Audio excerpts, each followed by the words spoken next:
दोस्तों अब तक क्या हो रहा था, ये हो रहा था कि पत्नी जहां पे भी जाती है वहां पे पत्नी की पूरी पूरी सुनवाई होती है।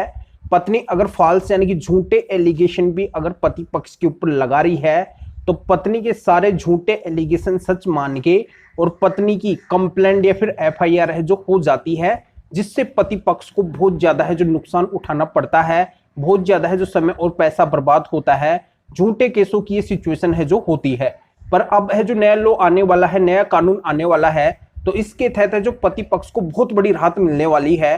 पत्नी का अब आसानी से है जो केस दर्ज नहीं होगा और पूरा केस भी है जो नहीं चलेगा।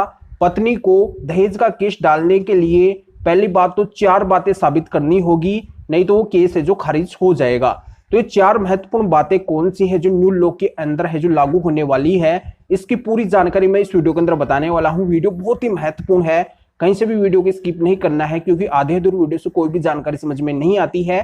यह आपका अपना चैनल है, इसको अगर आप अब तक सब्सक्राइब नहीं करे हैं तो सब्सक्राइब करके बेल आइकन को अवश्य दबा दीजिए। तो चलिए शुरू करते हैं। तो वेलकम दोस्तों, मैं हूं आपका अपना एडवोकेट जितेंद्र। तो दोस्तों पुलिस और कोर्ट क्यों बनी हुई है, वो इस वजह से बनी हुई है कि किसी के साथ में गलत ना हो, निर्दोष लोगों को है जो न्याय मिले, उनके साथ में है जो न्याय के अकॉर्डिंग है जो प्रोसीजर चले। पर यहाँ पे है जो उल्टा होता है, ऐसा नहीं होता है। अगर पत्नी झूठा मुकदमा भी दर्ज करवा रही है तब भी है जो पति पक्ष को बहुत ज्यादा है जो प्रताड़ना का सामना करना पड़ता है। यहाँ पे पत्नी की पूरी बात सुनी जाती है, पति की है जो बिल्कुल भी बात नहीं सुनी जाती है। तो अब ये जो भी कानून चला आ रहा था ये था अंग्रेजों के शासनकाल का कानून, इसमें केवल दंड का प्रावधान था, न कि न्याय का प्रावधान। तो अब जो न्यू लॉ आ रहा है, जो नया कानून आ रहा है, तो इसके अंदर अब न्याय का प्रावधान होने वाला है।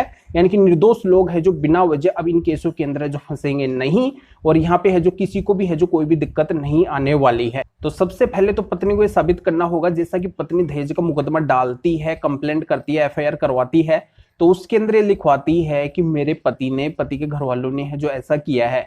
जो वो अपना रिलेशन पति पत्नी के रूप में दिखा रही है कि दोनों की शादी हो चुकी है, तो ये भी साबित करेगी कि उन दोनों की लीगली मैरिज हुई है, कैसे मैरिज हुई है, कोर्ट मैरिज हुई है, फिर सोशल मैरिज हुई है। तो उसका प्रमाण है जो पत्नी को सबसे पहले देना पड़ेगा। अगर यहाँ पे लीगली मैरिज नहीं हुई है और वो अगर पति लिखवा रही है कि मेरे पति ने ऐसा किया, उसके घर वालों ने ऐसा किया, तो वो दहेज का केस है जो पति के ऊपर बिल्कुल भी नहीं चलेगा, क्योंकि वो लीगली जो वाइफ है ही नहीं। और बिना वजह अगर वो पति लिखवा रही है तो ऐसा केस है जो पति पक्ष के ऊपर बिल्कुल भी नहीं चलेगा, नहीं है जो पति के ऊपर चलेगा। तो सबसे पहले उसको क्लियर करना होगा, प्रमाण देना होगा, चाहे कोर्ट मैरिज का प्रमाण दे या फिर सोशल मैरिज का प्रमाण दे। जो भी रीति रिवाज से यहाँ पे मैरिज हुई है, लीगली तरीके से हुई है, तो उसका सबूत है जो पत्नी को देना बहुत ही जरूरी है। तो ये है जो मेन बात है, इसी के ऊपर है जो मेन फोकस बनाना है। केस को लड़ने की कोई भी जरूरत नहीं है, स्टार्टिंग के अंदर ही है जो केस पूरी तरह से है जो खारिज हो जाएगा, या फिर है जो केस दर्ज होगा ही नहीं। तो ये जानकारी समझ में आ गई होगी। अब दूसरी बात क्या है, दूसरी बात ये साबित करनी होगी जुरिडिक्शन, यानी कि क्षेत्राधिकार, वो केस वहां का बनता है या फिर नहीं बनता है।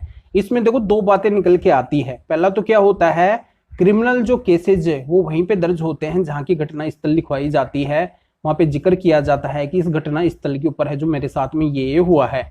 तो जैसा कि पत्नी के द्वारा दहेज के केस में लिखवाया जाता है कि मेरे ससुराल के लोगों ने, पति ने है जो मेरे साथ में ऐसा किया है, तो जो भी घटना लिखवाती है वो ससुराल की लिखवाती है।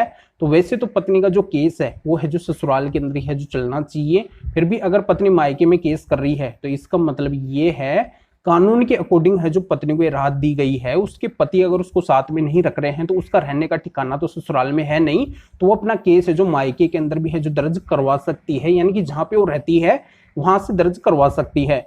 तो इस बात को आपको कोर्ट के अंदर कैसे चैलेंज करना है, पुलिस के अंदर चैलेंज कैसे करना है, इस आधार से करना है, यानी कि वो है जो मजबूरन पति से दूर रह रही है, पति उसको नहीं रख रहे हैं, इस वजह से उसको है जो मायके से या फिर वो जहां पे रह रही है वहां से है जो केस फाइल करना पड़ रहा है। अगर पत्नी इस बात को साबित करती है तभी है जो केस पत्नी का वहां पे चलेगा जहां पे पत्नी रहती है, अन्यथा है जो जुरिडिक्शन बेस पे भी है जो केस खारिज होगा। इस बात के ऊपर भी है जो मेन फोकस बना के रखना है, जिससे आपको पूरे केस को लड़ने की जरूरत है जो ना पड़े। तो ये जानकारी आपकी समझ में आ गई होगी।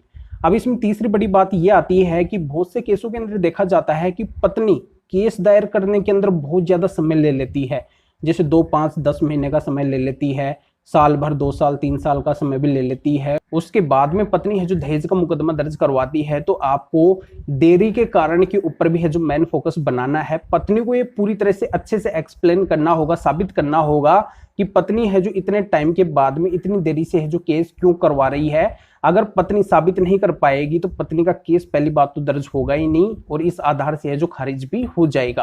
तो ये भी है जो बहुत ही महत्वपूर्ण इंपॉर्टेंट ग्राउंड है। तो ये जानकारी समझ में आ गई होगी।